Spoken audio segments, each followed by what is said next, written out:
Local 4 News starts now with a breaking news alert.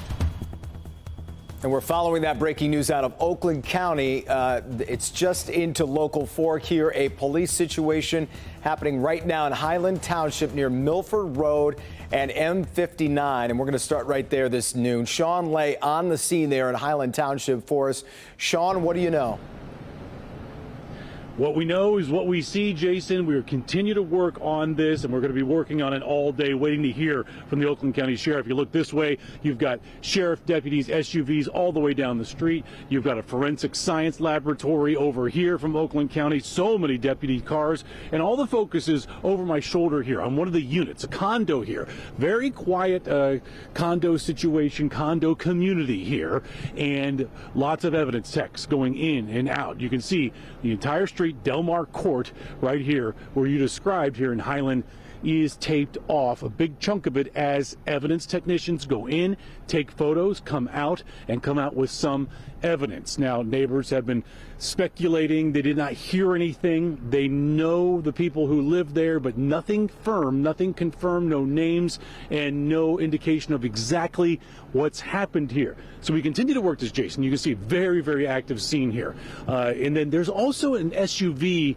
down the street that's also taped off that may have something to do with this. But again, so many questions that we are trying to answer. We're reaching out to our sources, reaching out also to the sheriff's office to see what's confirmed at this time. Obviously, sheriff's office and their investigators are busy with the focus there on that unit and what happened here. And we are still waiting as things maybe die down a little bit here, that the sheriff and sheriff's office will confirm some things for us. Looking over there, one of the evidence SUVs just left. And again, Jason, we're working this to find out exactly what happened. Not going to speculate on what happened. And as soon as we get something nailed down, we'll be right back to you. Sounds good, Sean. Obviously, an active situation there. We'll get more from you as the day progresses. We have a positive update this afternoon. A fourth student hurt in the Michigan State campus shooting has been released from the hospital. Sparrow Hospital says one student is still in critical condition. 3 students were killed and 5 hospitalized after that shooting on February 13th. Former President Donald Trump's future is uncertain this noon. Will he be charged with a crime over hush money payments to an adult film star? And if so, when? Jay Gray has the latest from outside the district attorney's office in Lower Manhattan. And the waiting continues here outside the district attorney's office in Lower Manhattan. The grand jury back in session, which means really 3 things. We could hear of an indictment today of former President Donald Trump. We could hear that they've decided not to pursue the case, or we could hear nothing at all. And that's the way it's been to this point, though most signs do indicate that we could hear about an indictment, about the DA here, Alvin Bragg, pursuing charges against the former president. Now, if that were to happen, and again, that is still very much an if, the next steps would go like this. As soon as the grand jury indicts, you could imagine the DA's office is going to call the defense team, alert them, and then it'll be worked out as to exactly how the former president is going to come up here. Right now, the former president remains at his estate in Mar-a-Lago in Florida, and the New York Times reporting from friends and advisors to the former president that he is looking forward to possibly walking through the swarm of cameras here, discussing whether he will smile, how he will handle that. It's not clear from that reporting whether that's just bravado or if he's actually resigned himself to the idea that he is going to be arrested in this case. We'll continue to monitor things here. For now, though, that's the latest in New York. I'm Jay Gray. Back to you. All right, Jay, another situation we're watching closely as the day progresses. Let's get a first check of the weather this afternoon as we bring in Ashley Barrissey on a day where you can see clearly across the river.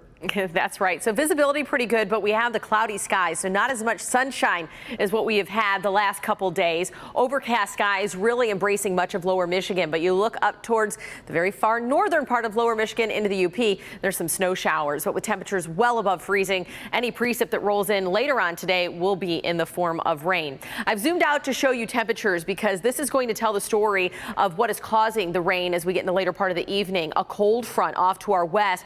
Bismarck has dipped to to 15 and 25 in Sioux Falls, Minneapolis 30. So much cooler off to the west as that cold front approaches us. We will have some showers rolling into our area for the evening rush hour drive. Sitting at 44 here in Detroit. Another live look at our downtown skyline. 43 in Howell, 42 in Pontiac, Adrian at 44 with that light southerly breeze. So your forecast the rest of the afternoon, overcast skies. We should get closer to about 52 for the afternoon high with those rain chances increasing once we get towards about 6, 7 o'clock in the evening. So watch how this goes from a low risk rain chance to scattered and probable, not only throughout the evening, but the early part of tomorrow. So your weather story, the takeaway, at least we stay in the 50s through tomorrow, but widespread rain tonight into the morning commute for tomorrow. And then we could be tracking some snowflakes. We'll tell you where going into the weekend coming up in your full forecast.